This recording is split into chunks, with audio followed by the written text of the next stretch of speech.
अस्सलामुअलैकुम दोस्तों, नाअहल मुजरम नवाज शरीफ की परेशानी पहले क्या कम थी कि उन्होंने एक और संगीन गलती कर डाली। मुश्किलात में घिरे नवाज शरीफ की अपने यार और पार्टनर भारतीय वजीर आजम नरेंद्र मोदी से मुलाकात में पाकिस्तान को कमजोर करने की तरफ इशारा। तज्जिया निगारों ने इस मुलाकात को पाकिस्तान के लिए खतरे की घंटी करार दे दिया। नवाज शरीफ अपने भाई शहबाज शरीफ की रिहाई और अपने ऊपर पाबंदियों से घबराकर मोदी की गोद में जा बैठे। मोदी की नवाज शरीफ से क्या तवक्कुआत हैं और वो क्या करने जा रहे हैं। हुकूमती तर्जमानों ने भी शरीफ खानदान को ललकार दिया। उन्होंने शरीफ खानदान को क्या कहा, ये और इससे जुड़ी तमाम तफसीलात जानने के लिए हमारी इस वीडियो को आखिर तक जरूर देखिएगा। और अगर आपने अभी तक हमारा चैनल अपनी दुनिया टीवी सब्सक्राइब नहीं किया है तो अभी सब्सक्राइब करें, साथ में घंटी के निशान को दबाना मत भूलें। कमेंट बॉक्स में पाकिस्तान जिंदाबाद, पाक फौज जिंदाबाद, ISI के गुमनाम हीरोज को सलाम और कश्मीर बनेगा पाकिस्तान का नारा जरूर कमेंट कीजिएगा।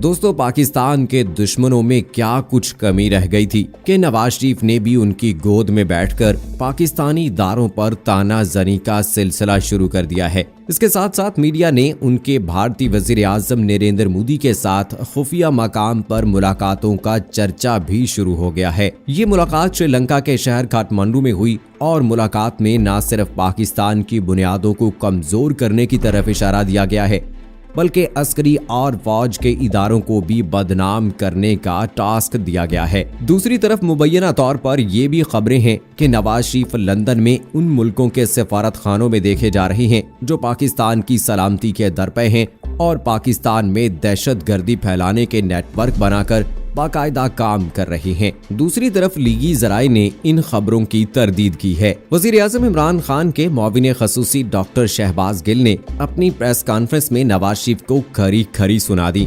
उन्होंने कहा कि नवाज शरीफ को हमेशा से ही फौज से मसला रहा है और 1993 में भी फौज के साथ उनकी महाजराई रही। इससे पहले सदर गुलाम इसहाक के साथ ताल्लुकात कशीदा रहे। नवाज शरीफ की मुश्किल ये है कि वो अमीरुल मोमिनीन बनना चाहते हैं। हमें नवाज शरीफ से कोई मसला नहीं, क्योंकि जब वो फंसते हैं तो जमहूरियत के चैंपियन बनने की कोशिश करते हैं। नवाज शरीफ को आसिम सलीम बाजवा इसलिए खटकते हैं कि आसिम सलीम बाजवा ने ही कलभूषण को पकड़ा। हुकूमत आसिम सलीम बाजवा से मुतमईन है। अगर किसी को कोई तकलीफ है तो वो अदालत जाए। क्या कोई पाकिस्तानी बिजनेसमैन भारत जाकर उनके वजीर आजम से मिल सकता है? नवाज शरीफ ने ये भी किया है। अंदरूने खाना उनका मोदी के साथ गठजोड़ है। उन्होंने कहा है कि भारत हर वक्त पाकिस्तान को नुकसान पहुंचाने के दर पे रहता है, जबकि इंटेलिजेंस एजेंसीज मुल्क में फिरका वारियत कराना चाहती हैं। नवाज शरीफ का मकसद पाक फौज के खिलाफ बोलकर कौम को फौज के खिलाफ उकसाना है, क्योंकि भारत जानता है कि अगर पाकिस्तान को नुकसान पहुंचाना है तो अवाम को फौज के खिलाफ कर दिया जाए। इस तरह पाकिस्तान का वजूद खतरे में पड़ जाएगा और पाकिस्तान को ढेर कर लिया जाएगा, तो चीन से भी निपटना आसान हो जाएगा। उन्होंने कहा कि आज मुस्लिम लीग नून साजिशी लीग बन चुकी है।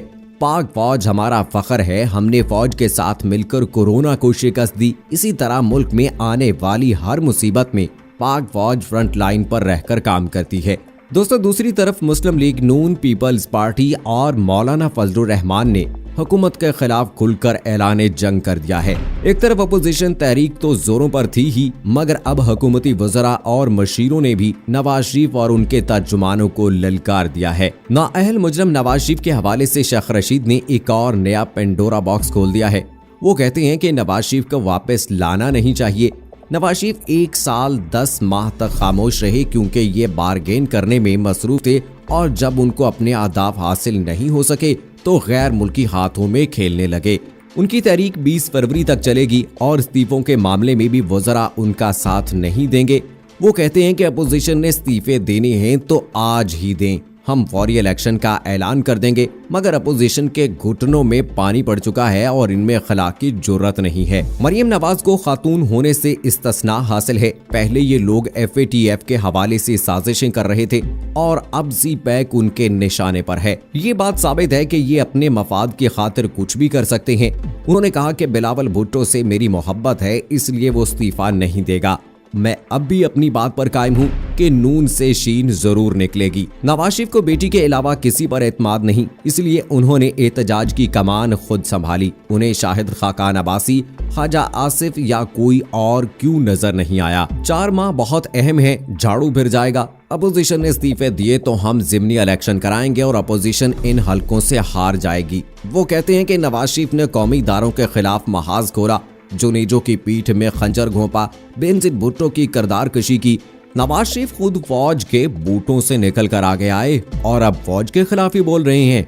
वो बताएं उसामा बिन लादेन से उन्होंने कितनी मुलाकातें की और इससे कितने पैसे लिए? बीमारी का ड्रामा करके मुल्क से भागे, अब तक अस्पताल दाखिल क्यों नहीं हुए? मेरे पास ऐसी खबरें हैं कि पाकिस्तान की सियासत में जलजला आ जाएगा। दोस्तों, दूसरी तरफ लीगी तर्जुमान भी किसी से कम नहीं। मरियम औरंगजेब कहती हैं कि हुकूमत कराए के तर्जुमानों को आगे लगाकर नवाज शरीफ के खिलाफ बातें कर रही है। लीगी रहनुमा हिना परवेज भट्ट ने ट्वीट किया है कि चेयरमैन नैब को एक बार फिर शर्मिंदगी का सामना करना पड़ा है, क्योंकि ख्वाजा साद रफीक के खिलाफ रेलवे अराजी लीज पर देने के मुकदमात की फाइल खुद ही बंद कर रहा है। इंशाल्लाह बहुत जल्द उनको सारी फाइलें बंद करना पड़ेंगी। उन्होंने कहा कि हुकूमत के खैराती मुशीरों को सियासत की बजाय फिल्मों में काम करना चाहिए। उधर आज अपोजिशन इत्तेहाद का पहला जलसा लाहौर में होने जा रहा है, जिसके हवाले से सरबराही इजलास में तमाम अपोजिशन रहनुमा एक बार फिर सर जोड़कर बैठेंगे और हालात का जायजा लिया जाएगा कि एहतजाज की हिकमत अमली क्या होनी चाहिए। इस हवाले से बहुत जल्द नए इंकशाफात भी खुलकर सामने आएंगे। ताहम सियासी माहौल का दर्जा हरारत बढ़ गया है। दोस्तों, मौजूदा सूरत हाल में अगर देखा जाए तो नून लीग, पीपल्स पार्टी और मौलाना फजलुर रहमान इमरान खान के खिलाफ महाज खोल रहे हैं। लेकिन दोस्तों, यहाँ अफसोस की बात तो ये है कि नवाज शरीफ, जो कि पाकिस्तान के 3 बार वजीर आजम रह चुके हैं, वो पाकिस्तान के ही राज उगलना शुरू हो गए हैं। हालांकि उन्हें याद होना चाहिए कि जब वो वजीर आजम का हलफ लेते हैं तो उसमें किस बात का अहद करते हैं। अब और कुछ नहीं है कि ये पानी की गहराई में जा चुके हैं और हाथ पांव मार कर किसी तरह से जान बचाने की कोशिश कर रहे हैं। लेकिन ये बात याद रखिएगा कि इमरान खान ने भी उस भंवर में फंसाया है जहां से ये निकल नहीं सकते हैं। करप्शन के ऐसे ऐसे केसेस हैं कि जिनको भुगतते भुगतते इनकी जिंदगी क्या, इनकी नस्लों की जिंदगी भी खत्म हो जाएगी। वरना दोस्तों, ऐसे कैसे हो सकता है कि एक जानिब शहबाज शरीफ कहते हैं कि मेरे वालिद मोहतरम एक गरीब किसान थे, लेकिन मरियम नवाज साहिबा कहती हैं कि शहबाज शरीफ के वालिद एक बड़े बिजनेसमैन थे, यानी उनके दादा एक बड़े बिजनेसमैन थे। अब दोनों के ये वो बयानात हैं जो आम सोशल मीडिया और मेन स्ट्रीम मीडिया पर आपने बहुत सारी वीडियोस में देखे होंगे। तो कुछ भी हो जाए, करप्शन का हिसाब तो देना पड़ेगा, एहतसाब तो होगा। आप जितने मर्जी चीखें चिल्लाएं, इमरान खान ने पहले ही कहा था कि जब इन पर हाथ डालूंगा ये शोर मचाएंगे, लेकिन मैं इनको रुलाऊंगा। और अब वो वक्त हमारे सामने है कि ये सब लोग इकट्ठे हो चुके हैं और इमरान खान एक तरफ अकेले हैं। दोस्तों, यहाँ पाकिस्तानी कौम को होश के नाखन लेने चाहिए और इस वक्त को समझना चाहिए कि इस वक्त कौन कसूरवार है और हमें किसका साथ देना है। मुश्किल वक्त जरूर है, मुल्क में महंगाई है, परेशानी है, बेरोजगारी बढ़ी है कोरोना वायरस की वजह से। लेकिन दोस्तों, ये बात याद रखिएगा कि इमरान खान जिस तरह से पाकिस्तान को इंटरनेशनली ऊपर लेकर जा रहे हैं, इसका इमेज बढ़ाया है, कश्मीर के लोगों की आवाज को बुलंद किया है और नरेंद्र मोदी का असल चेहरा पूरी दुनिया के सामने बेनकाब किया है।